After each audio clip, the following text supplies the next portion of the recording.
Morning বন্ধুরা, সবাই কেমন আছো? আশা করছি সবাই ভালো আছো। ছোটদের ভালোবাসা আর বড়দের প্রণাম জানিয়ে আজকের ব্লগটা আমি শুরু করছি। অর্পিতা লাইফস্টাইল ব্লগে তোমাদের সকলকে ওয়েলকাম জানাই।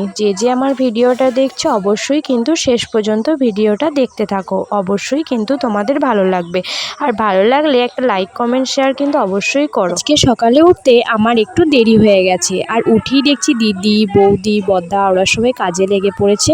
আর আমার জন্য চা ঢাকা দেওয়া ছিল, সেটা জামাইবাবু গরম করে দিলেন, আর আমি শুধু বাকি ছিলাম চা খাওয়ার জন্য। সকালে নাস্তার জন্য চপ বানাচ্ছেন জামাইবাবু চপটা খুব সুন্দর বানায়, তার জন্য জামাইবাবুই চপটা বানাচ্ছেন। সবজি কাটাকুটিতে সাহায্য করছে আমার দিদি, আর ওইদিকে বৌদি সবাইকে চা দিল। এখানে বদ্দা বসে আছে আর আমার মেয়ে ঘোরাফেরা করছে। এখানে দেখো টিকটিকিতে কেমন একটা আরশোলাকে ধরেছে। সচরাচর আরশোলা কিন্তু দেখা যায় না, আমি তো কতদিন পর আরশোলা দেখলাম। আর তো মনে হচ্ছে এই টিকটিকিটার মুখ থেকে আরশোলাটাকে ছাড়িয়ে দিই। বড়রা বলে থাকেন যে মুখের কাছ থেকে আহার কোনোদিনও কেড়ে নিতে নেই, যার যেটা আহার তাকে সেটা দিতে হয়। এদিকে ঘরেতে আমার মেয়েকে দেখো কেমন উৎপাত শুরু করেছে। এইটা কালকে ও মেলা গিয়েছিল, মেলা থেকে ওকেই আমি দিলাম, খুব বাহানা করছিল, তার জন্য এটাই ছোটোখাটো কিনে দিলাম। তারপরে মেলা থেকে নিয়ে আসতে না আসতেই ও কি করেছে শোনো একবার, বদ্দির বিছানার ওপরে সব জলটাকে ফেলে দিয়েছে।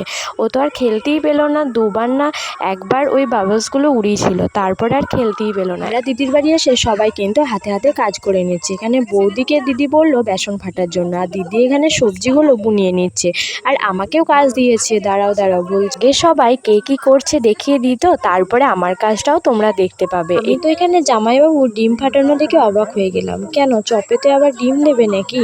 আমি তো জামাইবাবুকে বারবার শুধছি কি করবেন এটা। জামাইবাবু তখন বলছে তুই দেখ না কি করবো। দিদিও বলছে তুই একবার খেয়ে দেখবি এই চপটা কেমন খেতে হয়েছে। তো দেখো আমি তোমাদেরকে বললাম না যে সবাইকে কাজ দিয়েছে, তো আমাকেও এখানে কাজ দিয়েছে। আমাকে কাজটা দিয়েছে আলু সানা। আমি এখানে আলু সানতে বসে পড়েছি, ওইদিকে বৌদি বেসন ফাটছে, আর আমার মেয়ে বেসন খাবে বলে বৌদির দিকে হাত বাড়িয়ে আছে।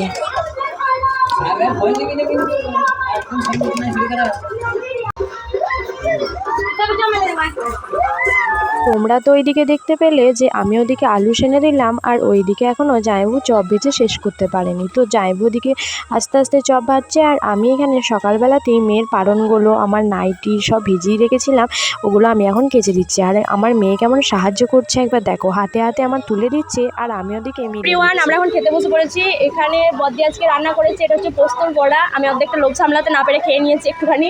এটা হচ্ছে পটল ভাজা, এটা হচ্ছে ডিমের কারি, আর এটা হচ্ছে শুক্তো, আর মিষ্টি দই এখনও আছে, তো এখনও নিয়ে আসিনি।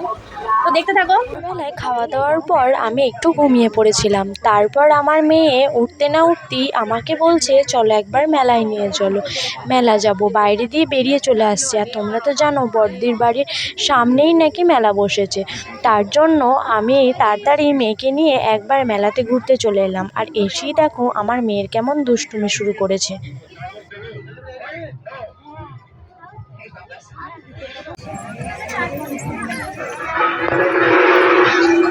আজকের ভিডিওটা আমি এখানেই শেষ করলাম, আবারও দেখা হবে নেক্সট ভিডিওতে। সবাই ভালো থেকো, সুস্থ থেকো, সাবধানে থেকো।